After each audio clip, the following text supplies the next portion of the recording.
F1 Ubalde. Sir. Engineer Baang at Engineer Galarita. Thank you, ma'am, sir.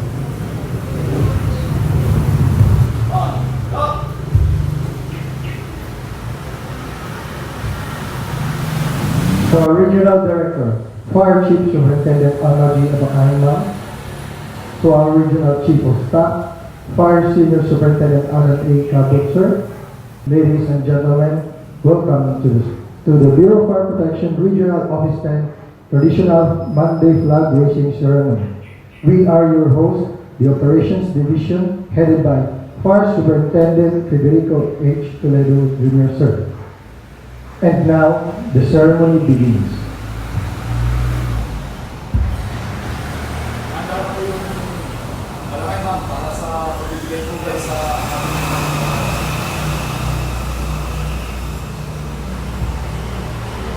As we begin the week, let us invoke the presence of the Almighty God with a prayer. Iskopya! Hop! Iskopya! Hop! For the Catholics, in the name of the Father, and of the Son. Loving and gracious Heavenly Father, we acknowledge your holy presence today. We thank you for you are our infinite source of peace, love, and wisdom. We know that your Holy Spirit guides and directs us. Your love upholds us, and your light illuminates us.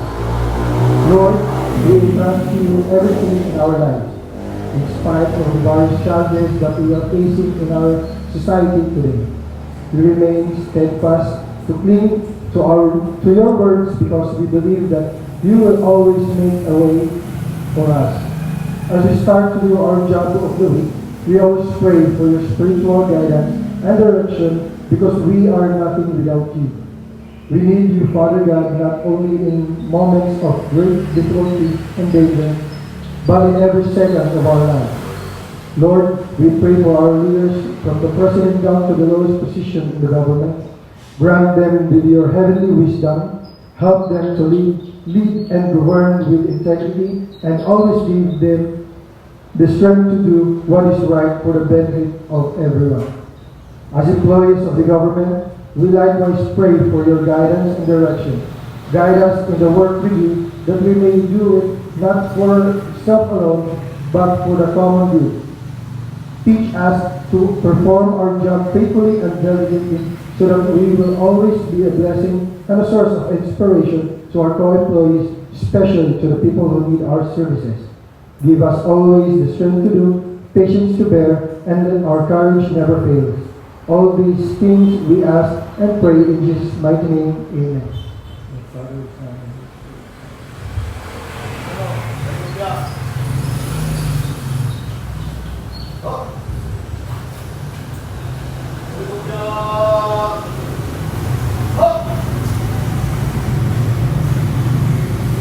Ladies and gentlemen, the Philippine National Anthem.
Let us all together recite the panunumpa sa Watawat ng Pilipinas, panunumpa ng Lingkod Bayan, BFP Creed, BFP Vision and Mission, to be led by FO1 Jeremias Magnaon.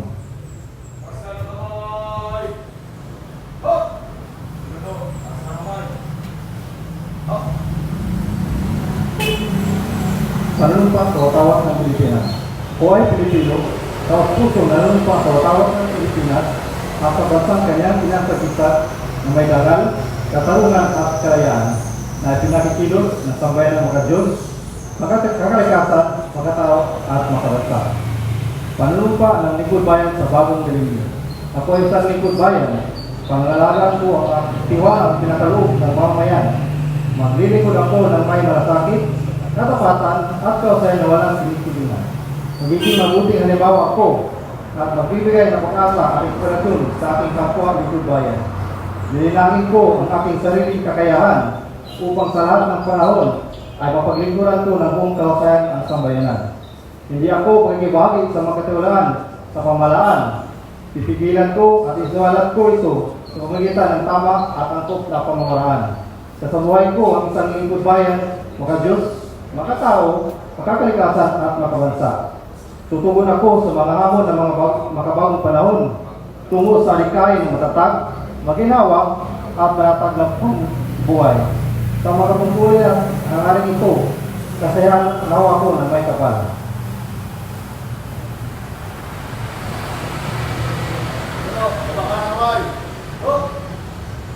Five Partners Street.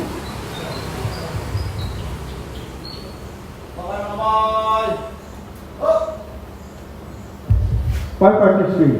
I believe in the Almighty God, the architect of the universe and creator of the firefighters. I will faithfully love and obey Him, ask for His enlightened guidance in the performance of our core duties and responsibilities and to good example. I believe that respect for authority is a duty. I will defend the Constitution, respect the laws of the land, obey the rules and regulations, follow the orders and codes. I commit myself to love, respect and serve without reservation. I believe in the sanctity of marriage and also of family life. I shall believe in a simple and modest life. I believe in the wisdom of honesty, trustworthiness, truthfulness at all times. My virtue is to protect safe properties, conserve the environment, so help me God. BP Vision. A modern fire service fully capable of ensuring a fire-safe nation by 2034. BFP mission: document, prevent, and suppress destructive fires, investigate causes, enforce fire code and other state laws, respond to man-made and natural disasters, and other emergencies. Our Truth and Information Education speaker is a graduate of Bachelor of Science in Accountancy in 1998 at Liceo de Cagayan University. Entered uniform service through PNPA Cadetship program on May 15, 1999 and graduated in Bachelor of Science in Public Safety, PNPA Sinagaya class of 2002.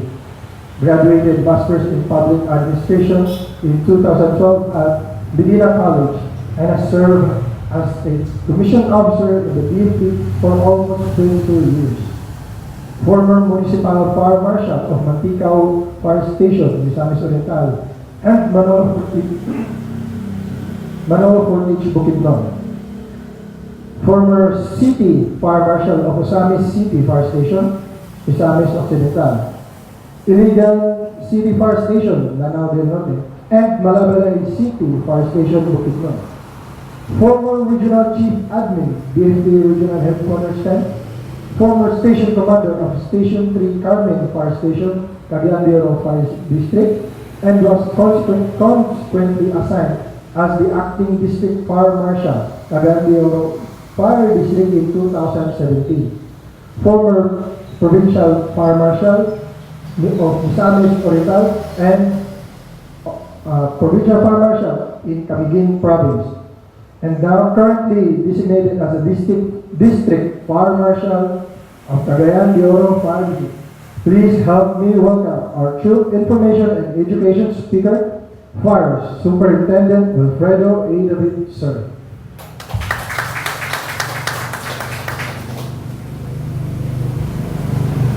With respect to our Regional Director of the Bureau of Fire Protection Region 10, Fire Chief Superintendent Almagal Abakahay, ma'am.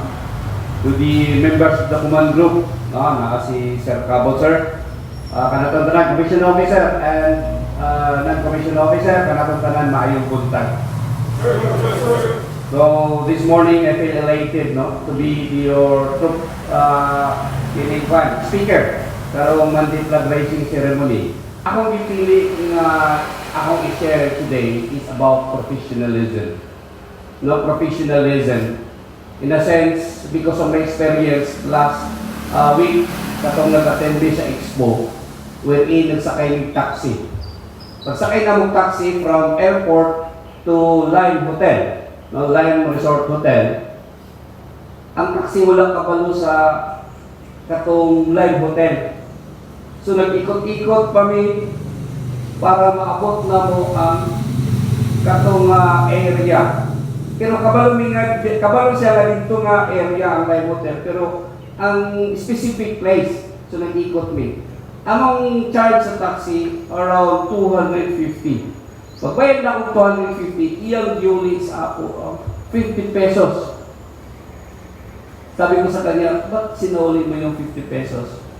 Yung sagot niya ay ang taxi driver. No, taxi driver ako supposed to be. Alam ko kung saan kayo ihatid. Pero, because of that, so 200 pesos lang ang iyang gikuan. Dito na ako nakita na change ang akong outlook sa taxi driver sa Manila.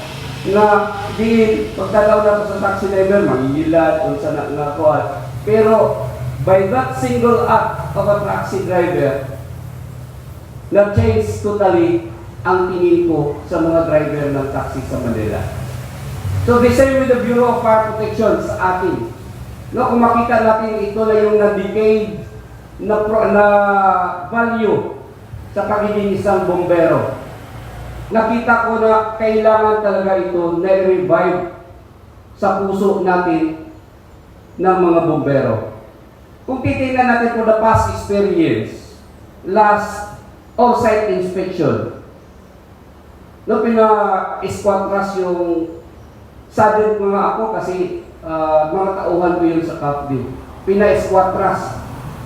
Tapos, in 888, yung officer who is just conducting or performing his function. Na pina-888, ganyan na ba kaligay ang professionalism ng Bureau of Fire Protection?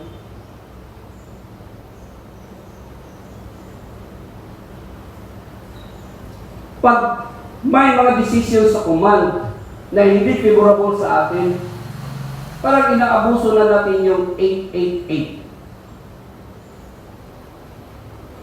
No, when we conduct investigation, sabi nga nila sa 888 yung degrading na nag-perform ng squatras wearing uniform. Mas degrading yung ng off-site inspection na lousy yung uniform. Announce yun eh. Mas degrading yung ginagawa ng mga tauhan natin na during inspection may protruding loose hair. Mas degrading yung ginawa ng mga tauhan natin na during inspection wala man lang proper haircut. Tapos, parang kinundem pa yung ginawa ng ating chief admin, regional chief admin.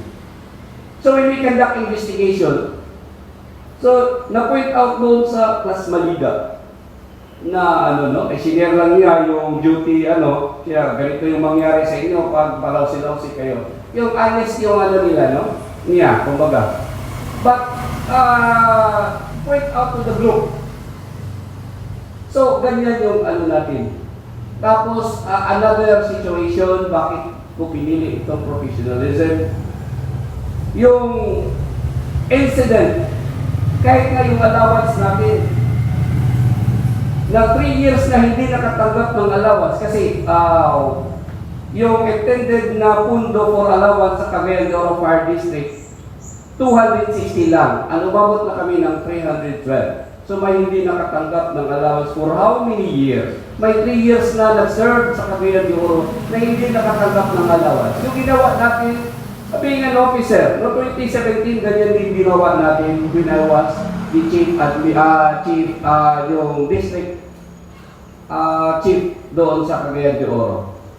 So, dinistribute natin. Nabawasan sila ng 380 para makatanggap lahat. Instead na 2,500, 2,114 ang ilang dadawat lang. So, na-complain ako sa 888. I talked to the mayor, kahit matanggal man ako dito sa fire district, I will do it para justly ang lahat. Just imagine, 3 years na hindi nakatanggap ng allowance yung mga tauhan. Tapos, dahil lang sa 380 pesos, 86 pesos to be exact, so mag-complain na sa 888. So, I will continue to implement pa rin, kahit ganyan. So, much worse, kung ang officer pa ang hindi mag-observe ng professionalism. Now, in my experience as officer of the Bureau, way back 2013, I was the chief admin here in region. Just imagine, 3 years pa akong anak, na-assign ko sa National Headquarters just because hinalo yung, ang tawag ito, yung feelings ng isang officer sa trabaho natin. So I was displaced going to Manila. So, ganyan kadelikado pag ang officer will not observe professionalism. Magbanta na, bantay lang yung FO1. Makabalos ng yung kuanin. Just imagine that. So another thing, last week, I was confronted over the phone na-transfer from Cagayan de Oro to illegal. So, basin daw akong wife nagsilos. Kung yun na nga akong pagkakabisi kayo sa akong trabaho as bombero, kasi biniro ko kasi yung mga nag-report sa akin. Sabi ko nga, tinanong ko yung mga love life nila. Kasi I believe, no, one of the officers na pinaka-idol na ko, nag-iyon siya na important video kayo ang love life po sa trabaho sa bombero. No, take care, dapat i-care din nato kay kung watak-watak ang iyong family, kung watak-watak, o kung baga dili stable ang iyong love life, it will affect the performance atong mga tauhan diya sa BFP. Biniro ko isa-isa sila. Tapos sabi ko nga sa kanila, yung iba may naka-anim na boyfriend, girlfriend. Sabi ko, napakaswerte nyo. Ako, isang beses lang ako nagka-girlfriend at naging asawa ko. So, ganyan yung biro ko sa kanila. At saka may isang nakita ko naman, napakaganda naman ang bata yun. Sabi ko, ikaw na maging ko ngayon. Maging, ang tawag ito, secretary. Kaya mga biro-biro lang na. Tapos, na-assign siya sa somewhere in illegal. So, nagtanong naman ako, bakit kayo na-assign dito? Sabi nga, i-assign sila sa city. Tama naman yung purpose ng command, no? I-assign sa cities ay yung newly graduate ng FSBRC. Napaka-noble naman ang purpose. Kasi kung titingnan natin, just imagine, pagka-graduate na mo ng FSBRC, babalik ka doon sa Camiguin, babalik ka doon sa Bukidnon, magre-retire ka na lang, hindi ka makakita ng sulok. So, ganyan yung naintindihan natin yung motive ng command, yung purpose ng command na napakaganda na ipa-experience sila ng Tapos, there comes an FO1 na assign doon sa illegal. Ano bang kaibahan niya ng iba na from Camiguin, 3 years, may anak para, may isa pa na anak si Makahilos, na may anak na assign doon sa Cagayan de Oro. Ano bang kaibahan niya? Because it is our friends, no, isa sa mga babaeng kaibigan natin. So dapat fair yung treatment natin sa lahat. No? Huwag natin haluan ng feelings. No? Ihalo yung feelings natin doon sa trabaho natin. No? Napaka-busy ng buhay namin, napaka-busy ng buhay natin. May kanya-kanyang problema sa pamilya, doon pa tayo makinig sa chismis. Hindi ko nga kilala yung bata. Doon ko palang na-meet yung bata. At saka, yung wife ko, hindi naman ganun kasilusa yun. At saka may tiwala yun sa akin. Wala akong record na pumapatol sa FO1. So, dapat irespeto kung na natin yung mga FO1. Sabi ko nga ng mga underclass ko, yan ang wag na wag niyong gawin. Irespeto, wag niyong yung fragile state ng mga recruit, ng mga FO1, yung fragile state nila. Kasi takot pa ang mga yan eh. Hindi magandang lalaki na makapag-boyfriend, girlfriend, or boyfriend ng FO1. Hindi yung sukatan na pagiging magandang lalaki. Kasi may undue influence tayo sa kanila. Dapat irespeto natin sila. Okay lang pag mahal nyo, no? Tulad ng isang kauhan ko ba, pinakasalan talaga niya, si Puhi. No? Kasi wala namang pili yung pag-ibig. Pero yung sobra-sobra, dami-dami yung may intention ka just to exploit this fragile state ng mga FO1 natin. Napakapangit na halimbawa ng isang officer ng Bureau of Fire Protection. So what if dadami yung lahi ng mga yan? Doon sa mga non-commissioned officer, mga senior non-commissioned officer, na maging idol sila. So dapat wag na wag natin gawin yun. Kasi kasamahan natin sila. No? Kasamahan natin sila, we treat them with respect. Diyan nakatuon yung professionalism na sinasabi natin. So, we know, you know the reason why I choose professionalism na i-share ko ngayong umaga. It is an honor to stand before you today to discuss the topic that is vital to our success and integrity of the Bureau of Fire Protection. As men in uniform, professionalism is not just a notion. Adherence to protocol and a label we give to ourselves whenever we wear this uniform of the Bureau of Fire Protection. But rather, it encompasses our attitude, our conduct and dedication to our duties. It is the foundation upon which we build trust, effectiveness, and resilience for our mission to safeguard the community. Firstly, professionalism requires deep commitment to continuous learning and improvement to oneself. In our line of work as firefighters, stay updated with the latest firefighting techniques, safety protocols, and technological advancement is crucial. That is why our organization encourages to engage continuous training and education in order to adapt the present society and offer the utmost service and community or protection to the people. Equally important is our demeanor in interactions with the public and colleagues. Our professionalism is reflected in how we communicate and how we handle stressful situations and how we treat others. Respect and empathy should accompany or guide our every interaction, fostering trust and cooperation not only to the public but also to our fellow colleagues. We must think logically in every situation, not letting our feelings lead, not carelessly jumping into conclusions like a raging bull, charging for a red flag blindly. Furthermore, professionalism entails a strong sense of accountability.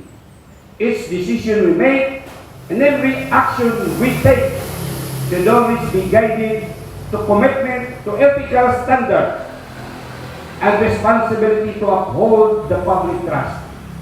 We must be meticulous in following the procedures, transparent in our operation, and diligent in reporting the discrepancy. As leader of the Bureau of Fire Protection, it is very important and plays a vital role. Leaders should exemplify the highest standard of conduct, mentor their teams, mentor the young officers, and create an environment where professionalism is both expected and valued. They must not abuse their authority and power to those who look up to them, and must work cooperatively and their fellow officer. Yung creed na sinasabi natin na respect to authority is a duty. They must not abuse authority and see them as a competitors, as this will result in a chaos within the organization. Officers must also master how to compromise for the good of the Bureau of Fire Protection. By doing so, we set the tone of the entire organization, ensuring that collective efforts are directed towards maintaining the highest level of service. Hindi sa favorable yung decision ng command sa atin, magre-reveal din tayo yung mga ganyang klaseng officer. We should set a good example doon sa mga junior officer. No, yung creed na sinasabi natin na respect to authority is a duty. Dapat we live to that creed. No, every Monday natin sinasabi yung creed na yun. So in conclusion, professionalism in the Bureau of Fire Protection is a foundational to our mission and critical to our success. It drives our performance, impacts our reputation, and ultimately ensure that we deliver the best possible service to our community. Let us all recommit to these principles, uphold the highest professionalism, and continue to make a positive change through our work. That's all, and thank you very much. Once again, good morning.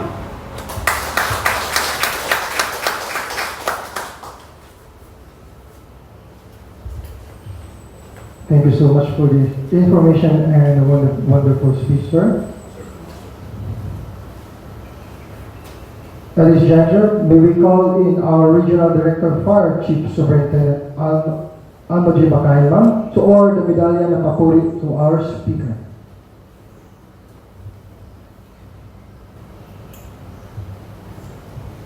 Citation read, this Medalya ng Papuri is hereby conferred to Fire Superintendent Wilfredo A. David, District Fire Marshal, Cagayan de Oro Fire District, for his insightful contribution and commendable performance as a troop information and education speaker during the traditional Monday flag raising ceremony held on July 29, 2024 at the BFP Regional Office 10. Such display of dedication and commitment served to inspire and motivate others, contributing to the successful achievement of the BFP's mandate and programs, thereby worthy of recognition and emulation. Given this 29th day of July 2024 at the office of the Regional Director, BFP Dumagal Extension, Carmen, Cagayan de Oro City, signed Almar Gran Apagay, NFPA FSA, Fire Chief Superintendent, BSC BFP Regional Director.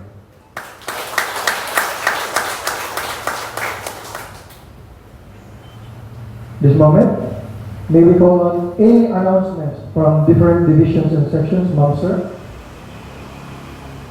There being none.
That concludes our traditional Monday flag raising ceremony.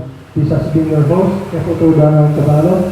Thank you, and let's have a safe and productive week ahead.